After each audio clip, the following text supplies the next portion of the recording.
आज के इस प्रेस कॉन्फ्रेंस में हम मुख्य रूप से एक मुद्दे पे चर्चा करेंगे और इस मुद्दे पे हम लोग लगातार बात कर रहे हैं, लेकिन मुझे लगता है कि जितनी बातचीत हम लोगों ने की है उससे ज्यादा बीजेपी ने इस यात्रा के ऊपर हमले किए हैं।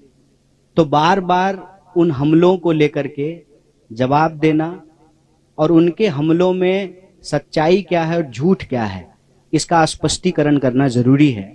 तो आज के प्रेस कॉन्फ्रेंस का मुख्य जो सवाल है, जो मुख्य मुद्दा है, वो है भारत जोड़ो यात्रा के ऊपर आरएसएस बीजेपी के द्वारा किया जाने वाला हमला।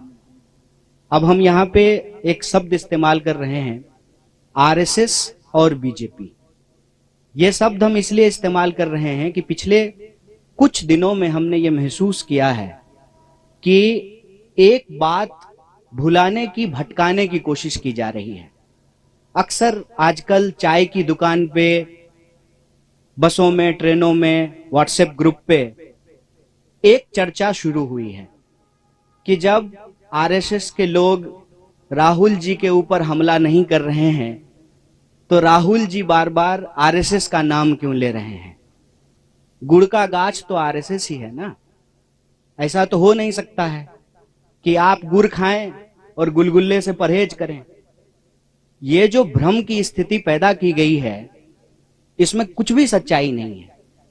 आरएसएस और बीजेपी में कोई फर्क नहीं है। बीजेपी जो हमला कर रही है वो हमले आरएसएस ही करवा रही है और इसको हम लोग अलग अलग तरीके से नहीं देखते हैं।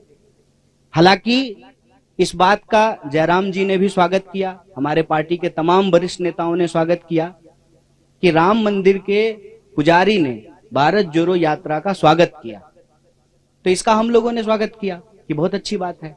और हमने कहा कि जो लोग आना चाहते हैं, भारत जोड़ो यात्रा का दरवाजा सबके लिए खुला हुआ है। हमारे मन में किसी के प्रति कोई नफरत नहीं है, द्वेष नहीं है। जो लोग भी इस देश से प्यार करते हैं, इस देश के संविधान में उनको भरोसा है, इस देश की विविधता और एकता जिसको कहते हैं यूनिटी एंड डाइवर्सिटी, और जो यूनिटी की डाइवर्सिटी में बिलीव करते हैं। सिर्फ इसकी बात नहीं है कि हमको डाइवर्सिटी में यूनिटी चाहिए, यूनिटी की डाइवर्सिटी को भी हमको रिस्पेक्ट करना पड़ेगा, क्योंकि हम इस दौर में जी रहे हैं जहां अलग अलग तरह के चॉइसेस हैं, अलग अलग तरह का लाइफ स्टाइल है, और ये जो हमारी विविधता है वो हमारा सबसे बड़ा स्ट्रेंथ है। और आप किसी भी एग्जाम्पल को उठा करके देख लीजिए। आप हमारे देश की हॉकी टीम को देख लीजिए, अभी हॉकी का वर्ल्ड कप होने वाला है, हॉकी का मैच चल रहा है। आप हमारी क्रिकेट टीम को उठा करके देख लीजिए, आप हमारे देश की ब्यूरोक्रेसी को उठा करके देख लीजिए, आप हमारी देश की सेना को उठा के देख लीजिए, आप हमारे देश के बिजनेस जो पर्सन्स हैं उनको देख लीजिए। हर फील्ड में हमारे पास डाइवर्सिटी है और ये हमारा सबसे बड़ा स्ट्रेंथ है। तो जो लोग भी इस देश की डाइवर्सिटी में बिलीव करते हैं, इस देश के मल्टीकल्चरलिज्म में बिलीव करते हैं, इस देश के कॉन्स्टिट्यूशन में बिलीव करते हैं, इस देश के लोग आपस में प्यार से रहें, इस भावना में भरोसा रखते हैं, जो लोग संविधान पर विश्वास रखते हैं, देश से प्यार करते हैं, वो सब लोग इस यात्रा में आ सकते हैं। लेकिन आप लोगों ने देखा होगा कि पिछले दिनों यह चर्चा बड़ी जोर शोर से चली। दो तरह के जो है न्यूज आने शुरू हुए। एक, जब मोहन भागवत जी का इंटरव्यू आया तो कुछ लोगों ने हेडलाइन इस तरह से बनाया कि राहुल गांधी का जवाब दिया मोहन भागवत जी ने, और कुछ लोगों ने यह चर्चा शुरू की कि आरएसएस तो स्वागत कर रही है यात्रा का, तो फिर आरएसएस के ऊपर जो है क्यों हमला किया जा रहा है। पहली, हम आरएसएस और बीजेपी को अलग अलग नहीं देखते हैं। हमारी समझदारी में आरएसएस जड़ है, बीजेपी उसका फल है। ये भ्रम हमारे मन में नहीं है। भले वो कहते हो कि हम सांस्कृतिक संगठन हैं, लेकिन उनकी पूरी की पूरी विचारधारा राजनीति पर आधारित है।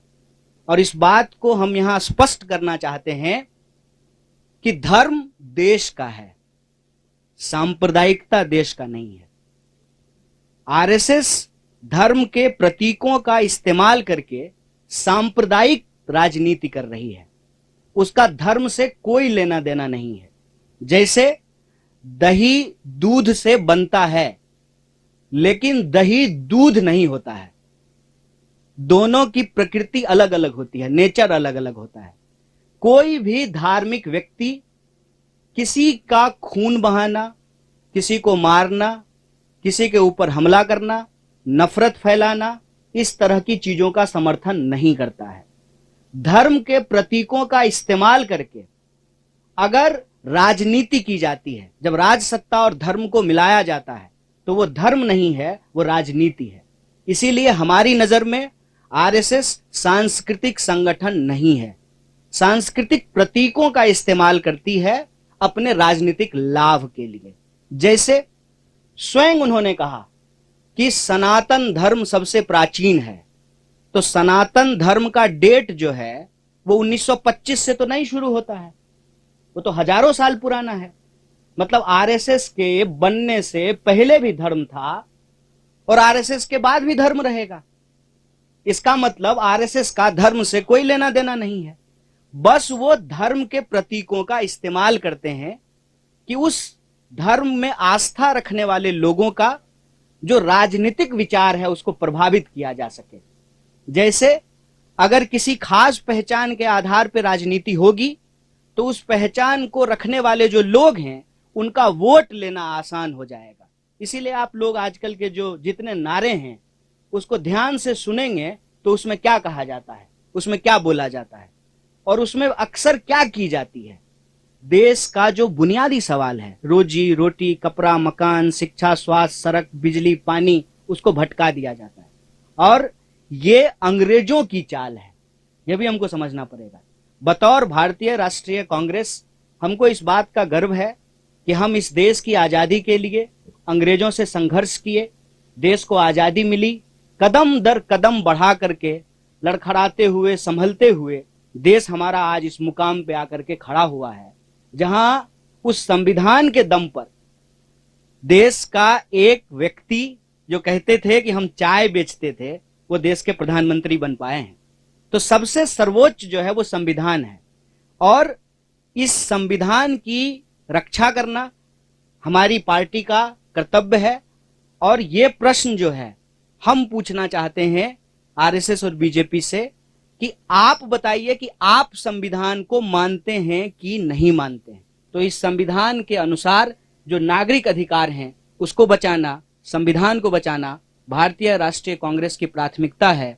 भारत जोड़ो यात्रा, जैसा कि बार बार जयराम जी भी बोलते हैं कि हर बिंदु को लेकर के, चाहे वो राजनीतिक हो, आर्थिक हो, सामाजिक हो, हर बिंदु को लेकर के चल रही है। इसके अंदर यह बात निहित है कि हम यह सारे जो काम कर रहे हैं वो संविधान के दायरे में कर रहे हैं और हमारी विचारधारा इस देश का संविधान है। और इस देश की संविधान के प्रस्तावना में जो बात लिखी हुई है, हम भारत के लोग भारत को एक प्रभुत्व संपन्न, समाजवादी, धर्मनिरपेक्ष, लोकतांत्रिक गणराज्य, गणराज्य का मतलब होता है कि नागरिक सबसे प्रमुख होते हैं और नागरिक अधिकारों को रक्षा करना हमारा सबसे प्रमुख जो है दायित्व है, जिम्मेवारी है। उस पर अगर कोई भी अटैक या हमला होता है तो हम इस बात को लेकर के कोई कंफ्यूजन में नहीं है कि बीजेपी अलग है, आरएसएस अलग है। अगर बीजेपी और आरएसएस अलग अलग है तो आप मुझे बताएं कि इस बात को प्रचारित क्यों किया जाता था जब प्रधानमंत्री शपथ ले रहे थे कि इन्होंने 42 साल आरएसएस की सेवा की है, ये जो है स्वयं सेवक रहे हैं। तो हमारे दिमाग में ऐसा कोई भ्रम नहीं है। हम दोनों अटैक को एक ही अटैक मानते हैं और यह जो बचाव किया जाना शुरू हुआ है कि नहीं आरएसएस तो हमला नहीं कर रही है, तो उस पर हम यही कहना चाहते हैं, आरएसएस अगर हमला नहीं कर रहे तो बहुत अच्छी बात है, लेकिन आरएसएस की जो विचारधारा है और जो कांग्रेस पार्टी की विचारधारा है वो आपस में विरोधी है, विपरीतार्थक है। वो एक ध्रुव पे खड़े हैं, हम दूसरे ध्रुव पे खड़े हैं। उनमें से आरएसएस के ही कुछ लोगों ने अगर यात्रा की स्वागत किया है तो हम उसका स्वागत करते हैं, लेकिन देश को लेकर के जो उनकी समझदारी है, लोगों को लेकर के जो उनकी समझदारी है, उस समझदारी में और संविधान के अंदर जो बातें लिखी हुई है देश के लिए, लोगों के लिए, उसमें जो है अंतर्विरोध है और हम संविधान के साथ खड़े हैं, संविधान के पक्ष में खड़े हैं।